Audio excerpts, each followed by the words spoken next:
ऐसा तो है नहीं संसार में किसी की मृत्यु नहीं होगी, सबकी होगी। एक बार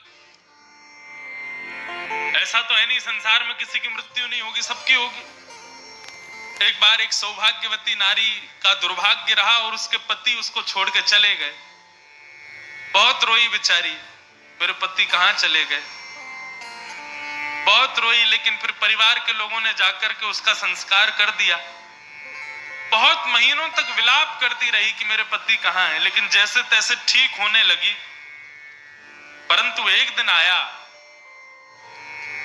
उसके पति ने यमराज से प्रार्थना करी, मेरी पत्नी बड़ी दुखी है, मुझे आज्ञा दीजिए, मैं अपनी पत्नी से मिलने जाना चाहता हूं। तो यमराज बोले ठीक है, जाओ अपनी पत्नी से एक बार मिलाओ। बहुत महीनों तक विलाप करती रही कि मेरे पति कहां हैं, लेकिन जैसे तैसे ठीक होने लगी। परंतु एक दिन आया, उसके पति ने यमराज से प्रार्थना करी, मेरी पत्नी बड़ी दुखी है, मुझे आज्ञा दीजिए, मैं अपनी पत्नी से मिलने जाना चाहता हूं। तो यमराज बोले ठीक है, जाओ अपनी पत्नी से एक बार मिलाओ। पत्नी बेचारी रात्रि में सोई थी, इतने में ही ऊपर पंखा घूम रहा था। तभी गौर से देखा तो पंखे के ऊपर पतिदेव बैठे थे। पत्नी की स्थिति क्या हुई? भूत पिशाच निकट नहीं आवे, महावीर जब नाम सुनावे, नासर हो गए सब पीरा, जपत निरंतर हनुमत पीरा, जल लेकर के आवे, छिड़काव करे, भागो यहां से। आ गए भूत पिशाच।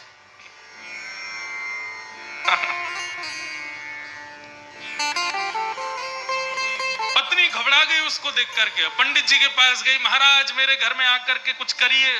बोले क्यों? बोले हमारे पतिदेव की मृत्यु हो गई है, इतने महीने पहले, इतने साल पहले, वो कल पंखा पे लटके दिखाई दिए रात को हमको। सूरदास जी कहते हैं, जा प्रियतम सो प्रीति घनेरी, मृत्यु के बाद सो देख डर जई हैं। तो फिर ये ममता किससे कर रहे हो आप? मृत्यु होने के बाद पत्नी, बच्चे, खानदान, परिवार सब रो भले ही रहे हैं, लेकिन यदि आप दोबारा उठ के बैठ गए ना तो सब भाग जाएंगे वहां से।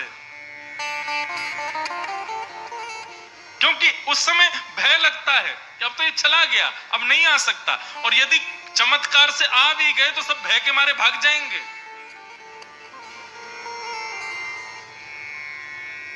सूरदास जी कहते हैं, जिससे भय लग गया एक बार भी, तो ये बात निश्चित है कि वो कभी अपना था नहीं, इसीलिए भय हुआ। ऐसा कौन है जिससे कभी भय नहीं लगता? तब सूरदास जी अगली पंक्ति कहते हैं, बिन गोपाल को नहीं अपनो, जासों की रति रही। तो भैया को चोट तो नहीं लगी जो गिर गए थे? ठीक है, आप ही गिरे थे, ठीक है भैया। बिन गोपाल को नहीं अपनो। ठाकुर जी से कभी डर लगेगा?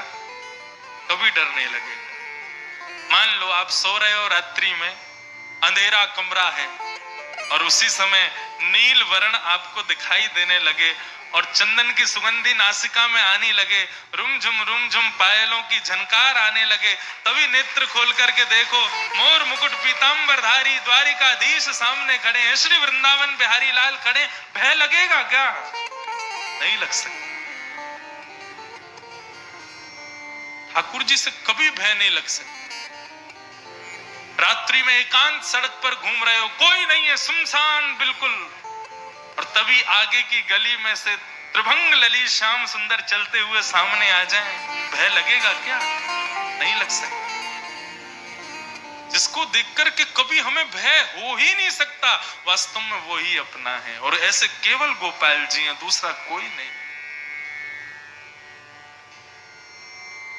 इसलिए यहां श्री गोकर्ण जी महाराज कहते हैं, पिताजी ममता करनी है तो केवल गोपाल जी से करो, और अहंकार करना है तो केवल मैं गोपाल जी का भक्त हूं इस बात का करो, और सब अहमता ममता छोड़ दो। व्यक्ति जीवन में कभी दुखी नहीं होगा। अपने शरीर पर, अपनी योग्यताओं पर अहंकार करेगा, अपने परिवार पर ममता करेगा, वो सदैव दुखी रहेगा।